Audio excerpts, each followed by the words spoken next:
8 December রবিবাসরীয় মধ্যাহ্নে অনুষ্ঠিত হল এক কর্মশালা মাধ্যমিকে কেমনভাবে ভালো ফল করা যায়। অনুষ্ঠানটির মূল আয়োজক শ্রী শ্রী ঠাকুর সুখদেব ব্রহ্মচারী প্রতিষ্ঠিত বিশ্বসুখ সেবাশ্রম সংঘ। ইছাপুরের কণ্ঠাধারে বিকাশ বসু স্মৃতি কনভেনশনের প্রেক্ষাগৃহে অনুষ্ঠিত হল 100 জন শিক্ষক ও 1000 জন ছাত্রকে নিয়ে পরীক্ষা বিষয়ক প্রশ্নোত্তর ও আলোচনা। এই গুরুত্বপূর্ণ অনুষ্ঠানটি যিনি রূপরেখা প্রণয়ন ও পরিচালনা করেছেন। মাধ্যমিক পরীক্ষায় ভালো রেজাল্ট করার জন্য আজকে যে ট্রেনিং হচ্ছে, শিক্ষক এবং ছাত্রদের মধ্যে বলবো যে একটা ইন্টারাকশন হচ্ছে। আপনি বলুন এই সম্পর্কে যদি একটু সামান্য একটু বলেন, এতে কি কতটা উপকার হবে? এতে কি হবে, ছাত্রদের একটা উৎসাহ হবে এবং তাদের মনে একটা শক্তি বাড়বে এবং প্রশ্নের ধরনগুলো বুঝতে পারবে। এটা আপনার নামটা একটু বলুন। সুখানন্দ ব্রহ্মচারী। ঠিক আছে, আমি আরেকজন মহারাজের কাছে চলে যাচ্ছি। আপনার নামটা বলবেন। আজকের এই যে এখানে এসেছিলেন, এটা তো আপনাদেরই বোধহয় প্রেরণায় বা পরিচালনায় এই জিনিসটা হচ্ছে। তো সমস্ত শিক্ষকরা আছেন, প্রচুর ছাত্রছাত্রী দেখলাম আছেন। ডেপুটি সেক্রেটারি প্রাইমারি, উনি ছিলেন আগে সেকেন্ডারির, উনি এসে উপস্থিত হয়েছেন। কীরকম ফিলিংস হচ্ছে আপনাদের?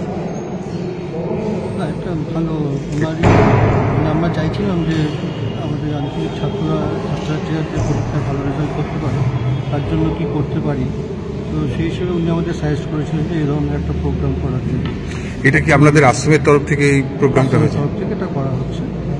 এতে কতগুলো স্কুল এসেছে? দেখো, আমরা একটা বিভিন্ন সেবাকাজের মধ্যে একটা, যেহেতু ছেলেরা এখানে আছে, ছেলেমেয়েরা যারা ভবিষ্যতের সমাজের বিশেষ ভূমিকা নেবে, তারা যাতে এখন থেকেই ভালো করে উপকৃত হয় পড়াশোনা করতে, সেই জন্য এই অনুষ্ঠানটা। কতগুলো স্কুল আজকে এসেছে আপনাদের এখানে?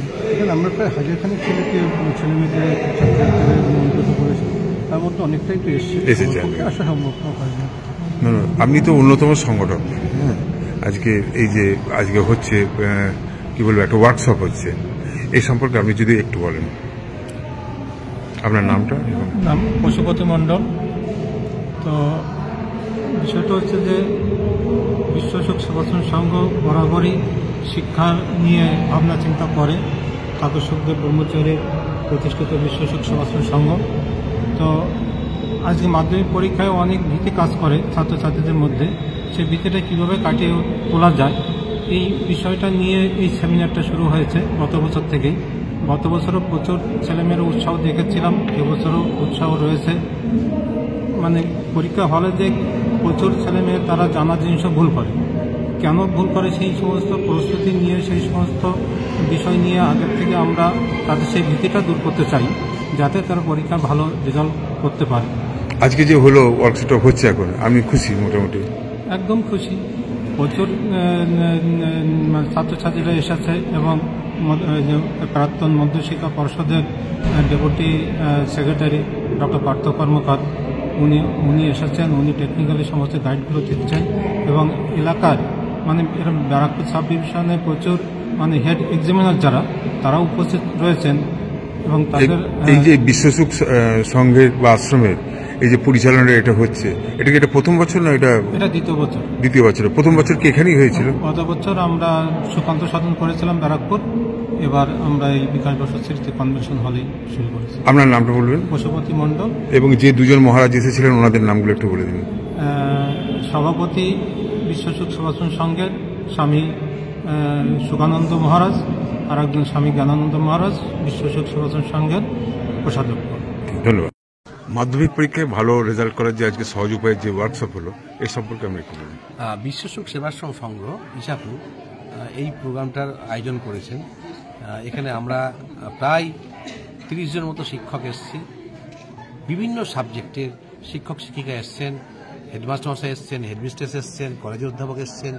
এবং আজকের যে অনুষ্ঠান, তাতে বাংলা থেকে আর বাংলা, ইংরাজি, ইতিহাস, ভূগোল, জীবনবিজ্ঞান, ভৌতবিজ্ঞান, অঙ্ক, এই 7টি সাবজেক্টের এক্সপার্টরা ডিটেল আলোচনা করলেন।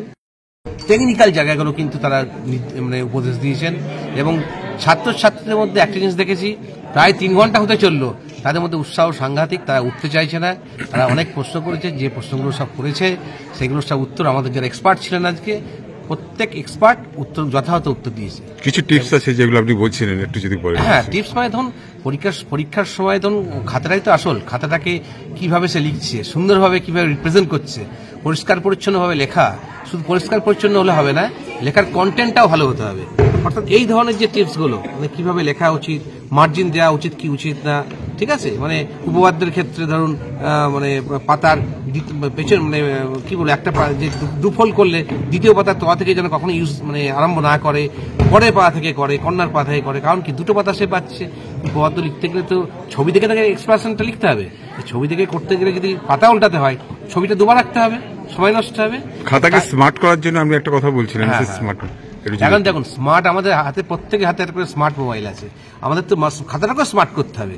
আমরা খাতাটাকে এমনভাবে রিপ্রেজেন্ট করতে হবে যে স্যার এক্সামিনার যে অবস্থাতে দেখুন না কেন তার সে ঠিক তার প্রাপ্য নাম্বার পাবে।